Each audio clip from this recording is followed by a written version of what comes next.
Of course. God of thunder. It is not thunder, just the sound of lightning.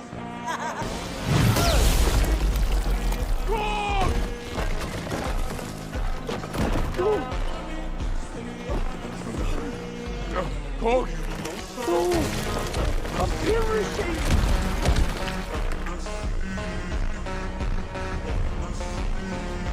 Zeus! Beyond them, brother son!